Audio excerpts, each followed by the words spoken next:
Avi Loeb, I'm so glad for you to join me today here on the UFO Disclosure Symposium review. How are you doing today? I'm doing great. Nice to meet you. You've published over 900 scientific papers, like 8 books, and over 30 years of experience. You're a Harvard professor, but in 2017, you were really thrust into the spotlight when an interstellar object seemed to move through our solar system, and you noticed something very strange about that, didn't you, Avi? Yeah, well, it was a wake-up call as far as I'm concerned. That was the first object we saw from outside the solar system near Earth. And it looked weird. It was the size of a football field, didn't look like a comet or an asteroid that we have seen before within the solar system. And for that to be the case means that such objects that are weird are abundant. And perhaps, Oumuamua was flat and thin and was pushed by sunlight, not because it was supposed to be a sail, but simply because it's a leaflet. It's a message from someone else. There was something written on it. And if we don't check it out, we will miss the message. What are your thoughts, Avi, on, we had the Pentagon and the U.S. Navy basically admit and disclose that there were unidentified UAP objects flying over the West Coast and the East Coast, and the Nimitz and Princeton carrier class ships. What are your thoughts on the ones that are coming into the atmosphere? Or is that something that you're also interested in? Yeah, I'm very interested. And of course, within the Galileo project, we plan to build telescope systems that would look up and search for those objects, because the sky is not classified. The government has classified data. But moreover, we can look at those objects also from above, from satellites. It should become clear what these objects are. It should be evident whether they're human-made, natural, or something else. And the reason that we are uncertain at the moment is because the data that was released to the public is not conclusive. And, in my view, we shouldn't wait for the government to declassify its data, because there are issues associated with the classification of the sensors that were used to collect that data, and the government therefore will keep it secret. But the sky is not classified, and we can look at it with scientific instrumentation. That's what the Galileo project plans to do. Well, I've been involved with the Uinta Basin area for quite a few years now. It's maybe going on 6 years, dating back to when I started doing some medical research on some people that had got seriously hurt in the basin and around the basin. And since then, I've been involved in some productions for doing some research on Skinwalker Ranch. I've been involved with Blind Frog Ranch, doing a lot of personal type of research in the area with just people that I've met along the way. And it comes down to the fact that these people that I interact with now, that I work with, are having occurrences. They're having interactions with some type of phenomena, and they're having a hard time understanding it and rationalizing it and dealing with it. So I put my technical expertise to work and kind of give them some form of data and some reliable information that they can use to navigate through this. Now we have at the UFO Disclosure Symposium coming up here on May 27th, we're going to be disclosing 4 more new pieces of footage that haven't been released yet, that is military grade FLIR footage. And so we're going to get to analyze all that, and I'm excited to see what your opinions are. What do you think, Jim? Are you most interested in looking for and watching that data and seeing what that footage reveals? Well, I would say that I'd like to see it kind of to look and feel like the things that we're measuring in the basin. I mean, right now, what we're seeing in the basin is that we have spread out devices, maybe 5 miles apart. So we'll get an indication on one device, and a few seconds later, an indication on another device, almost exact same signal, which means that something is traveling in between that device, which is maybe 2 miles away, and this other device. So there's something physical traveling. So if we can see these videos and we can actually see some type of craft that's traveling like that, that would give me the indication that, we're actually seeing, what we're seeing is where it's cascading to different devices, and that same signal actually is time delayed going to different devices, and see if see if the signals look like that. Now, unfortunately, I'm I'm assuming that we're only going to see videos from this. We're not going to see any kind of instrument readings, but it would be really cool to see if that is a possibility. If we can talk to whoever came up with this stuff and say, look, okay, I believe you, I think you guys got something that we've been reading now in the basin with ground-based instruments. And there are many other things, Carl. And I want to tell you something very important for me, because no one else has investigated this case. For me, it's probably the most important case ever in the UFO phenomenon. In December 19th, 2018, that's almost 3.5 years ago, there was a huge UFO over the Pentagon. At least 4 people recorded this huge UFO at tetrahedron. It's like a pyramid above the Pentagon. And when I tell you this, sounds fantastic, probably sounds like a hoax, sounds like someone did these images to fool us.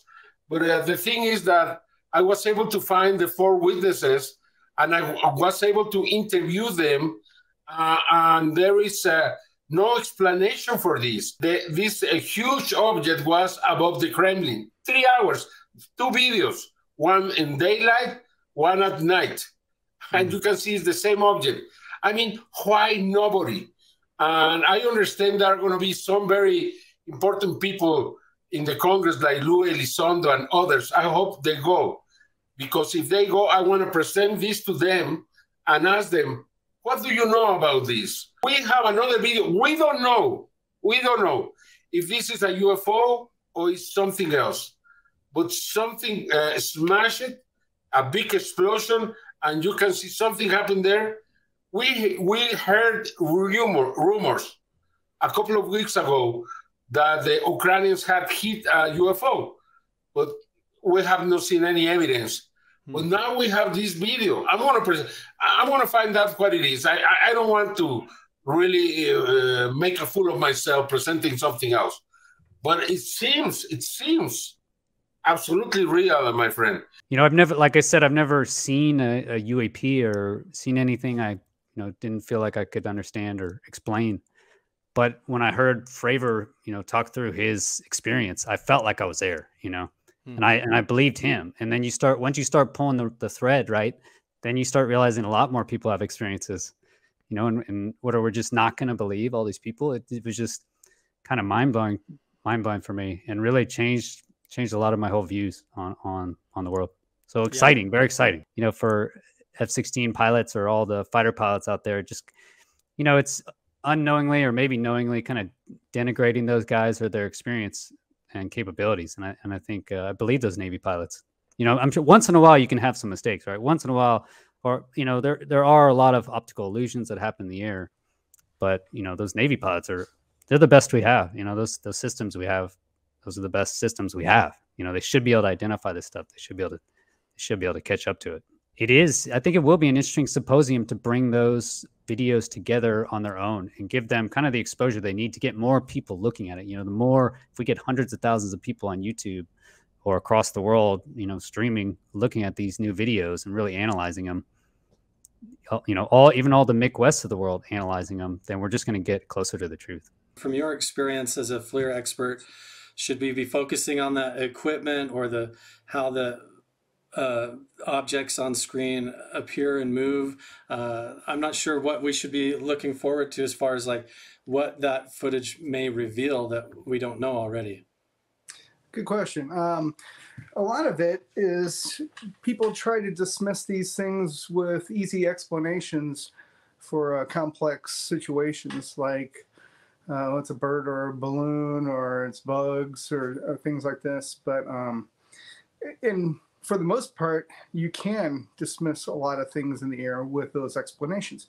However, a lot of these objects that I'm seeing are ice cold.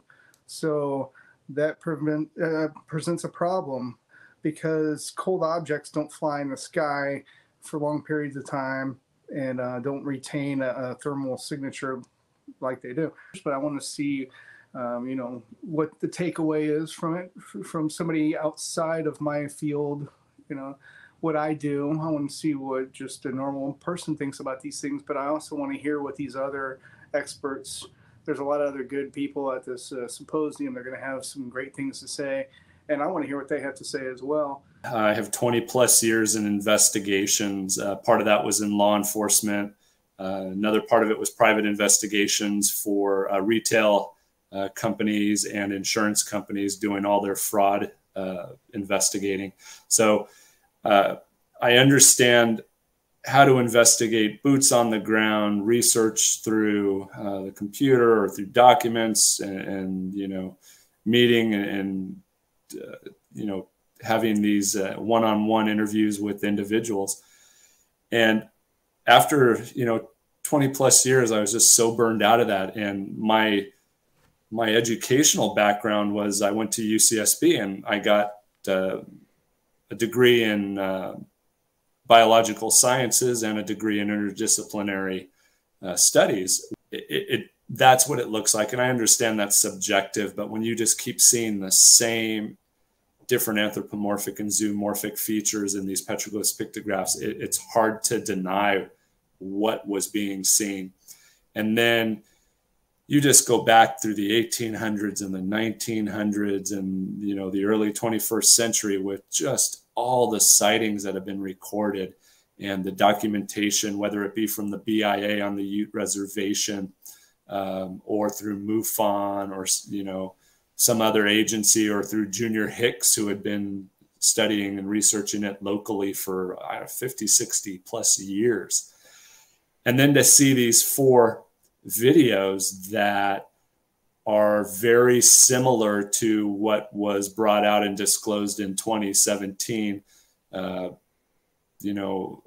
of the coast of California, it's amazing. And then to know that these 4 videos, where they came from, adds to it. And I'm not sure what I can talk about, so I'll leave that up to you. But the only way we would ever be in an asymmetric warfare that extreme would be if we were invaded by aliens. True. And everybody kind of giggled. And so then later at the break area, well, this colonel came up to us, and a CIA guy came up and said, "Hey, what would we do if we were invaded by aliens?" And me and Bob Bone, he's my mentor in the intelligence community, Dr. Bone, and I, we looked at each other and said, there ought to be a plan. Is there a plan? Does somebody have a plan? Is it out there somewhere? And so we started looking, and it led us to the path of, I don't think there is a plan. We should write a book that at least is the start of a plan. What the heck are these things? Where did they come from? Who built them? What is their motivation? What are they doing? Is it a natural phenomena? Is it from elsewhere? Whether it's somewhere in outer space or even other universes or times, as some people suggest. I don't know the answer to that, but I can tell you this: in almost every one of these videos that I've analyzed, and I was the first one to notice this as far as anybody can tell. I've asked some friends and colleagues, and they agree that I was the first one to notice it, that there's a bubble of cold temperature around each of these craft in the infrared videos that we see. And that bubble suggests that there's a lower pressure or a vacuum area around it, which might be indicative if it was using something like the Alcubierre warp drive. And so the ones I saw that night, there was 9 of them total. The reason being that they came in hot was that they act like we were in a little bit of trouble because of that blue aura and lightning strikes. And so we still wanted to go out and see what was going on. So they said that they would send somebody to make sure that we didn't get injured or anything like that. So that's where I got to see 9 craft. They came in 3, 3, and 3, and they were like a spheres. I guess it'd be the way to say that. They came in right over the top of the mountain and parked side by side. And then after they would park, it was like they outran their fog. And so once they were stable and sitting there, you know, just sitting there watching us, then the fog would roll around them where it looked like a, you know, clouds. For what I've been saying all along, and it's a bumpy road whenever you have a story like this and you don't have no backup. And now you guys are going to have backup on things that are, it's huge to me. And we need to keep telling what we know, and that will help other people come forward to get to tell their story, that there's more out there than, you know, our creator's just more creative than what we're being told, I guess. The way they move, yeah, and how nimble the craft are. I mean, they can do so many different things, and you know, from what I've seen up in the skies, you know, none of that surprises me at all. And you know, and James revealed that there's like a corridor going all the way down into New Mexico there that these craft use, and the government was highly involved in, I guess, in operations of watching these things or whatever they were doing there. So I think everybody is well aware that they come in and out, but I haven't seen all four of those. So it's going to be new to me, and the scientists that are working up there and everybody that's doing the research. You know, I'm not a researcher and I'm not a scientist, so I get fascinated with what they're coming up with also, and you know, seeing the fact that of the energy level that your body has on and off the ranch. You know, because now we've been able to document that through, you know, testing of 12 different people on the ranch, and then the same 12 people, you know, on and off the ranch, and we have the different readings. So, you know, there's a lot that I get fascinated with these scientists and what they're doing. I'd like to sort of, standing on my father's shoulders, apply a scientific classification to the communications inside the reports and see if we can't make some kind of structure that might help the folks that are doing these experiences who are interested. A lot of people who have experiences like this don't care if science believes them or not, but for those who do, to give them a toolkit and a way to approach it, such that they can create, if they want, a more bespoke, science-friendly communication. No matter how many reports we have, they're eyewitness accounts. And that's just not the language of science. So when I have debates recently with Michael Shermer and others, I talk about the weight of the data, the accumulated weight of thousands of cases that have been investigated and remain unexplained. Or the Navy saying, yes, we see these. Or the Pentagon saying, we have concerns about national security. That's kind of a higher level of abstraction than this or that case. And when I talk about it in those terms with scientists, then they'll typically say, okay, yes, you know, I don't know if aliens are visiting Earth or not. I just haven't seen enough evidence to convince me yet. So that's why I want to take that next step hand in hand with the scientists in consultation with them to say, what kind of communications would be intriguing to you? What kind of unanswerable questions, like factoring a prime number, would coming back from one of these conversations be of interest to you? You think that there's no way that it could have possibly occurred. That's how you start to believe and think. But being that there were three of us, we know for a fact what had occurred. So it is something that just kind of goes to the back of your mind. Yeah. When that started becoming, you know, the forefront of the news, we started talking about it again. So now, you know, you get that time that goes by and you really do kind of have to slow down in order to start collecting information. I started emailing my mom just tidbits here and there going, hey, do you recall when we stopped the car? Do you remember when my brother rolled the window down? Do you remember when we slammed on the brakes and the aircraft literally mimicked our car? We want to know the truth. We want to see the truth. And if these videos even give one iota of any information, I will walk away just elated. There is a hidden history that has been deliberately obfuscated from the peoples of the world. There's no doubt about that. And there's really a couple of paradigms one can have. One, something supernatural is going on here, where this knowledge is being literally dispensed to mankind. The other one is we're being visited by extraterrestrials. So we'll define those terms. Extraterrestrial is anything that originates off-world, off this world. So if you're an angel, a messenger, if you're an interdimensional being, you are, in fact, an extraterrestrial. So, look, I've been on the trail for years, decades, and everything. I've never been blasted out of the water. What I mean by that is all the evidence I keep uncovering just dovetails together. And it's not because I'm fudging it. It's because it just does. The 18.5-year metonic cycle, the nuclear DNA from the Paracas skulls, the maternal DNA, the mitochondrial DNA, showing a Middle Eastern haplogroup, the 80-ton stones put together without mortar, Ashlar construction in Sacsayhuaman, the 18.5-year metonic cycle, the fact that the stones at America Stonehenge point to other sites before the sites were built, because America Stonehenge is 4,000 years old and Chaco Canyon is what, 2,000 at the most? Whatever. How is that possible? Or if it is something off-world or off-planet or someone else has, we should know, because it's definitely. So now I looked at what is it, Gimbal and Go Fast. Yeah. You know those two. Yes. I have some concerns about both of those.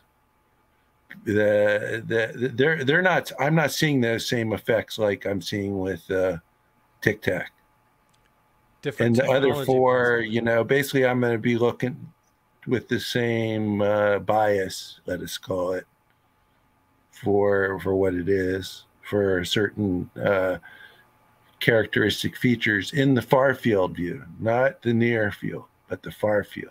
I'm interested to present my own analysis and conclusions, and B, have a open dialogue with all the other investigators in a forum where we're free to explore the truth together, you know? Yeah. To find, you know, it's not about being correct. That's true. Yeah, we have specific people around the area. I even have one in my home. It's called Oumuamua. It's you know, a unit about the size of a bottle jar and such. I'm sure Jim has talked about that to you in length on your show before. But the evidence we're gathering is we notice that when participants are about to have an experience, the charts, the gamma rays, the electromagnetic readings come back and they spike. And I've noticed that with myself too, if something happens here. So one great example is we had a mini earthquake about a couple of years ago, and it woke me up out of a rest. And sure enough, it registered on those graphs that we monitor, whether it's, you know, are we being watched? Are we being followed? Are we being, you know, scrutinized just as much as we're scrutinizing back the area of the waves itself? Connected it's almost to like something once the phenomenon occurs or is witnessed, it attaches to that individual in sort of a way. Oh, wow. Yes, and we seem to have either a paranormal or a UAP experience after that. Once we, you know, it registers on the scale on the graphs. Right. So it's Jim, really interesting. Yeah, Dr. Segala was talking about that, how they'll have people report that they see a UFO in the sky or have a sighting or experience or paranormal experience even in their home.